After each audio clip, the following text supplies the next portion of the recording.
రాష్ట్రంలో క్రీడలు యువత భవిష్యత్తుకు ప్రభుత్వం భారీ అడుగు వేసింది. క్రీడలు మరియు యువజన సేవల శాఖకు 2026-27 ఆర్థిక సంవత్సరానికి రూపాయలు 144 కోట్లకు పైగా నిధులు మంజూరు చేయాలని శాసనసభలో అధికారిక ప్రతిపాదన జరిగింది.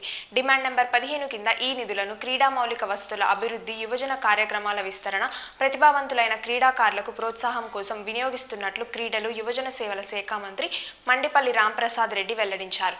రాష్ట్రంలో క్రీడారంగాన్ని మరింత బలోపేతం చేయడమే లక్ష్యంగా ప్రభుత్వం ముందుకు సాగుతోందని, యువత సాధికారతే ప్రధాన అజెండాగా పనిచేస్తున్నామని మంత్రి స్పష్టం చేశారు. క్రీడలు, యువజన సేవలు శాఖ కొరకు 15వ అభ్యర్థనను ప్రతిపాదించవలసిందిగా రవాణా, క్రీడలు, యువజన సేవల శాఖ మంత్రి గారిని కోరుతున్నాను.